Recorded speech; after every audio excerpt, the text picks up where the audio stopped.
Salut à tous, j'espère que vous allez bien. Donc, petite vidéo mise à jour sur le Bitcoin et l'Ethereum. Bien sûr, avant de commencer, comme à chaque fois, je tiens à remercier la communauté. Merci énormément pour votre temps. Merci pour les likes, les commentaires, ça fait vraiment plaisir. N'hésitez pas à me suivre sur Twitter, vous avez le lien dans la description. Et sans plus tarder, on va attaquer la vidéo. Let's go.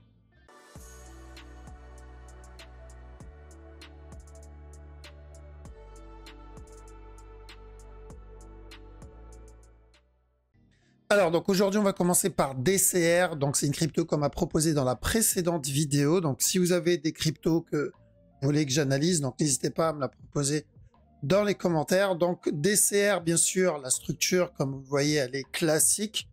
Donc, on a la fameuse impulsion du précédent bull run et le drop qu'on a eu là pendant le bear market. Donc, c'est classique. 99% des cryptos, on a eu quasiment la même chose. Donc, si c'est pas ce genre de move, en général, c'est plutôt un truc qui ressemble à ça. Et ensuite, la même chose derrière. D'accord? C'est ou l'option 1 ou l'option 2. Mais la majorité, c'est la même structure. Donc, la bonne nouvelle ici, c'est ce qu'on obtient dans cette zone. Donc, c'est, on va dire, une bonne zone pour accumuler si le fondat est bon, évidemment. Donc, je pars du principe que quand j'analyse une structure que vous me proposez, vous avez fait vos recherches côté fondat. Donc, si le fondat il est bon, la zone pour accumuler est plutôt bonne. On est encore à un bon prix pour accumuler. On a encore un lot. La majorité des autres, enfin, beaucoup de cryptos d'altcoin ont déjà donné leur impulsion. Celle-ci, pas encore. Donc, c'est très bien. Maintenant, si je dois me donner un objectif en termes de trading, parce que me donner un objectif en termes d'investissement, bah, ça n'a pas de sens vu que ça dépend de combien de temps vous voulez garder la crypto. Donc, je ne viserai pas le top, évidemment, comme la majorité des cryptos, des altcoins, pardon, je ne vais pas viser le top comme premier objectif. Ça sera toujours une structure corrective. Mais avant d'en arriver à là, il y a déjà un mouvement qu'il va falloir régler, c'est cette impulsion. D'accord? Donc, ce mouvement agressif, je le considère pour le moment comme notre A. Et tant qu'on n'a pas pété ce top, je vais devoir faire attention à un potentiel running. Donc, ce qu'il donne ici comme un B, une fois le B terminé, le buy que je vais chercher, donc même si c'est de l'achat, le buy que je vais chercher, ça va être principalement pour le C d'un running flat. D'accord? Donc, si il valide le running, on va avoir encore un autre drop. Et là, ça sera encore une autre bonne opportunité pour cumuler et acheter. Pourquoi? Parce qu'on sera potentiellement sur une fin de structure. Donc, pour un gros up. Maintenant, s'il décide de casser le top à partir de là, bon, bah, l'avantage, c'est que des TP ont été pris ici, normalement, et le reste, c'est bonus, d'accord? On laisse le reste tourner au cas où. Mais il a besoin de casser ce top pour nous valider une continuation haussière, d'accord? Avant ça, tout ce qu'il fera comme mouvement, on va le considérer comme faisant partie d'une structure corrective, ok? Après, pour la petite time frame, donc en 4 heures, il y a un petit flat qui peut être en préparation. Alors, je ne sais pas si je dois prendre en compte cette mèche ou pas, parce que ça dépend si la majorité des brokers ont la même mèche ou si c'est uniquement ce broker. Alors, j'ai pas vérifié, donc ça va être à vérifier de votre côté. Moi, je vous donne les deux scénarios avec et sans. Donc, si je ne prends pas en compte la mèche, pardon, donc ça peut être mon regular flat, ça c'est mon A, ça c'est mon B. Il est venu donner un C. On a potentiellement un regular flat. Donc, tant qu'on reste dans cette zone, on peut tenter de l'achat et on fera attention et on se protège à la cassure du top. D'accord? Très simple. Le A, le B, le C, buy. Par contre, si je prends en compte la mèche, donc je vais devoir faire attention. Pourquoi? Parce qu'on pourrait avoir un futur running sur ce move. Donc, le drop, ça sera quand même de l'achat, mais il pourrait ne pas casser ce top pour donner encore un autre plus bas avant le buy. Ça, j'y crois un peu moins parce que c'est voilà, c'est la crypto, c'est pas le forex, mais on doit quand même rester vigilant. Donc, ça change pas la direction en soi, c'est juste la time frame qui va changer, ça nous donnera l'opportunité, enfin, ça donnera l'opportunité à celui qui veut tenter ça de se protéger. D'accord? Après, en 1 heure, donc bon, on a à peu près la même chose un peu dans toutes les cryptos, en tout cas altcoin, etc. Donc, je vais devoir attendre un buy setup. Pour le moment, il n'y en a pas vraiment. Je pense qu'on est en train de chercher de la vente ici. Donc, est-ce qu'on va avoir ça comme un régular et ça va être le départ du up, ou un simple flat pour revenir tester le bas. Mais ça concerne juste la structure 1 heure, voire 15 minutes. Donc même s'il pète le bas, je répète le mouvement que on a vu précédemment. Tant qu'on reste dans cette zone et qui ne s'éloigne pas trop de cette zone, faut tenter les buy setup. D'accord? Maintenant, on va prendre le scénario le plus optimiste possible, pessimiste possible, pardon. Imaginons il invalide le régular, il vient tester ce bas. Alors, dans ce cas-là, on focus la grosse structure parce que, comme j'ai dit, on est potentiellement sur une fin de structure.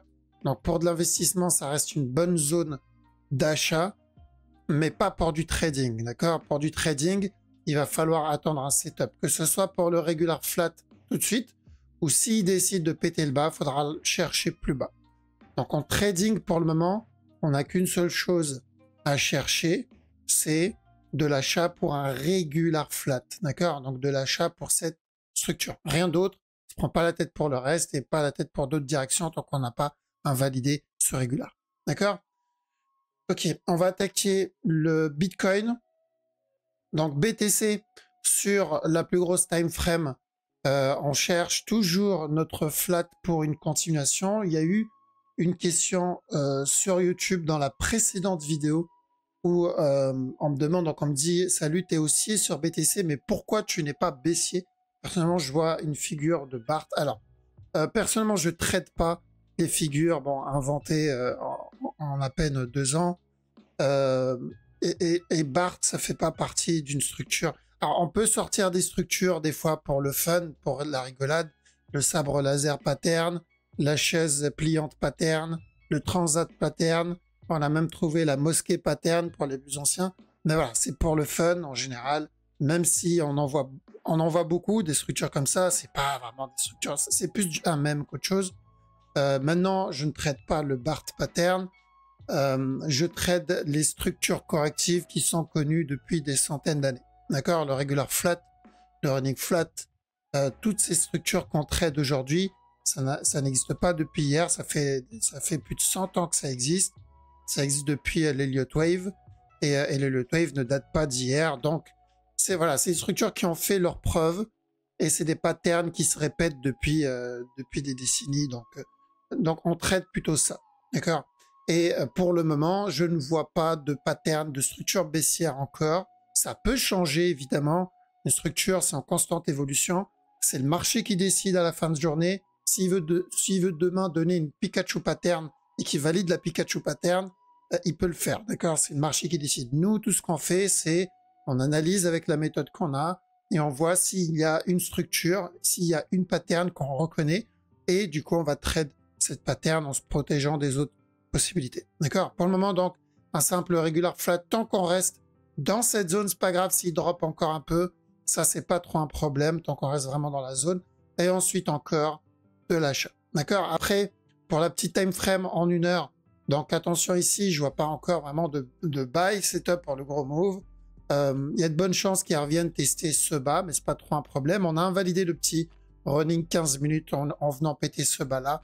Donc attention, s'il vient péter ce bas, que ça soit tout de suite ou après avoir donné un autre push, ça changera pas, ça reste encore un peu baissier.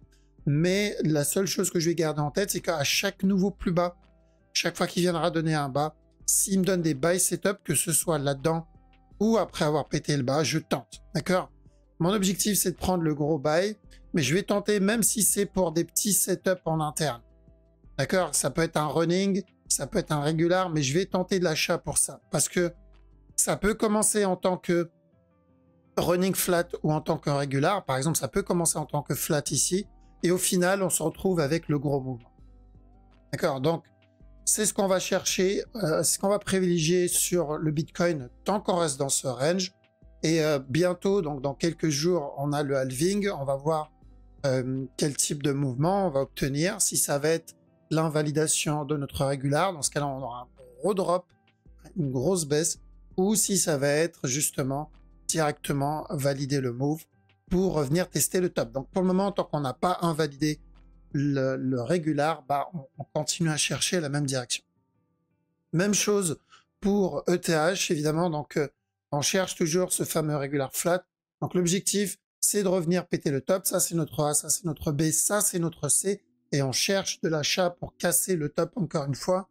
Et en 1 heure, bon, pas vraiment de buy sur ce move. On est venu retracer quasiment tout le up qu'il a donné. Donc je serais pas étonné qu'il revienne tester ce bas, que ce soit tout de suite ou après avoir donné encore un autre push et encore le drop. Ça changera pas grand-chose en soi, un peu comme ce qu'on a eu là. Donc, mais quoi qu'il arrive, je privilégie plutôt de l'achat, que ça soit là-dedans ou après avoir pété le bas, tant qu'on reste dans la même zone.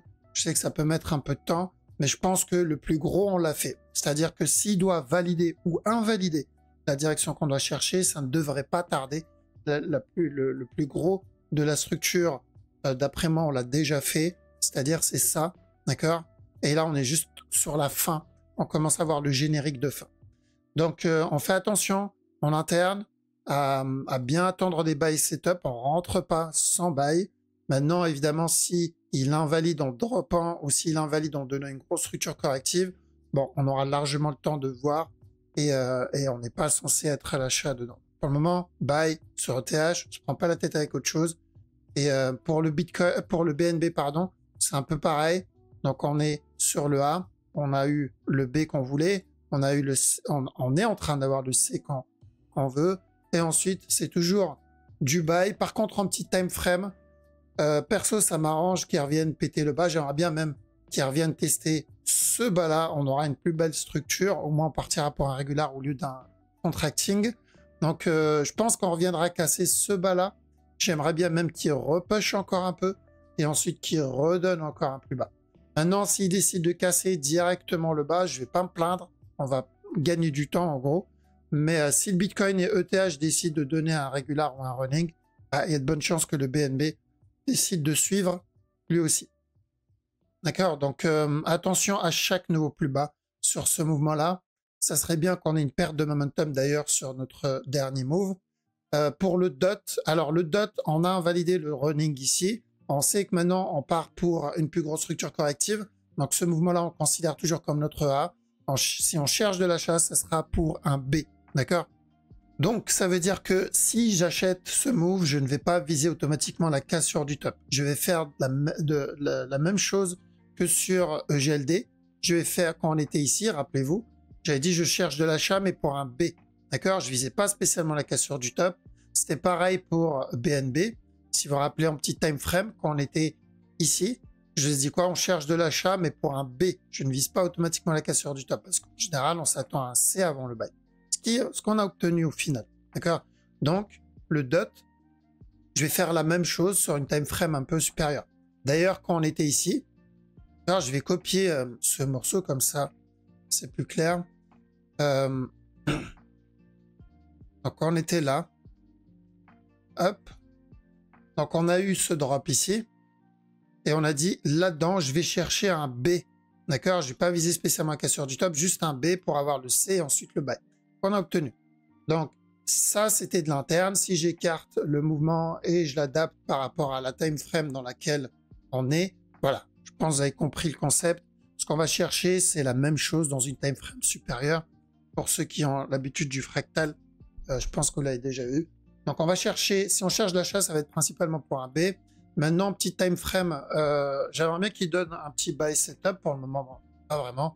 Donc, tant que ce bas n'est pas cassé, si le mouvement qu'il donne ici devient correctif, d'accord, si on a une correction, pourquoi pas.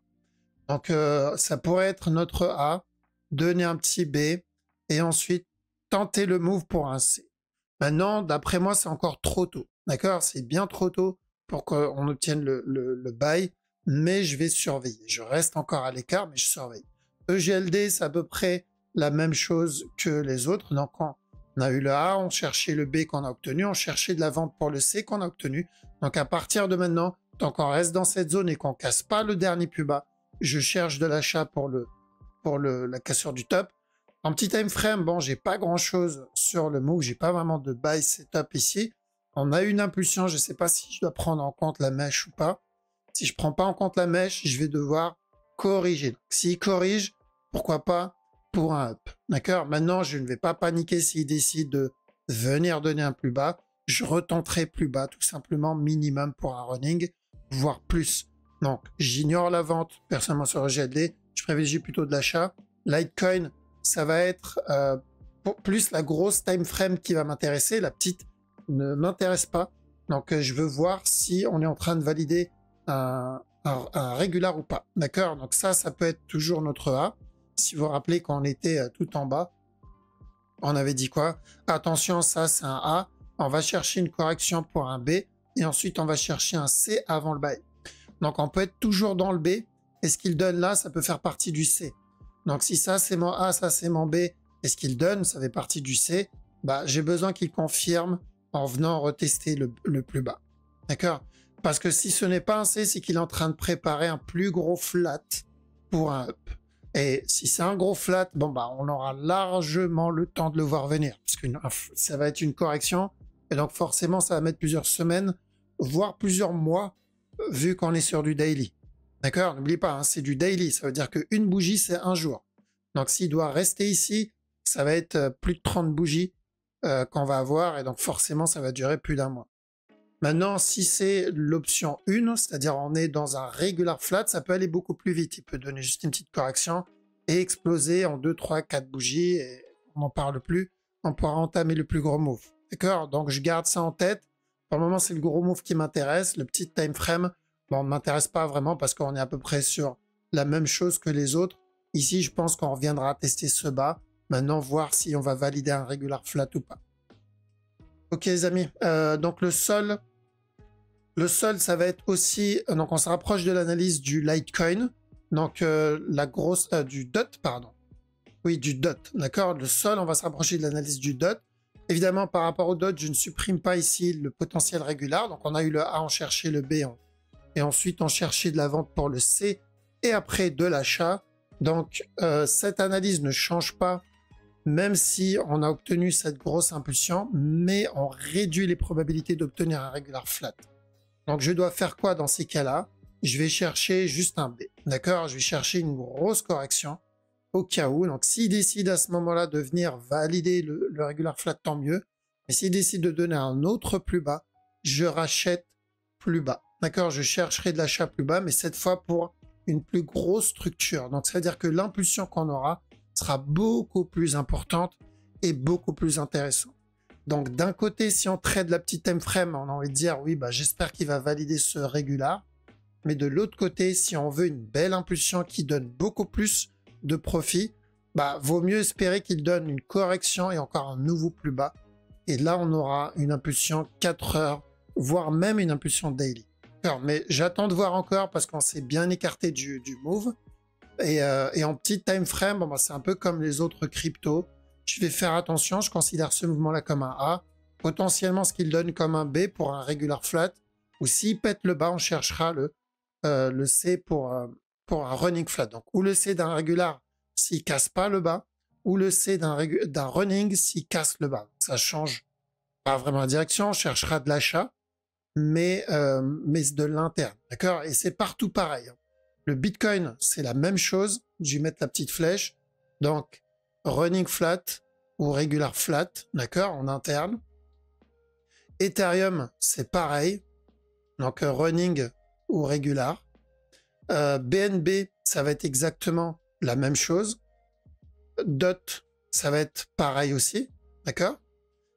EGLD, ça va être aussi la même chose en interne. Donc, on va se retrouver avec des structures qui vont se ressembler en petit time frame.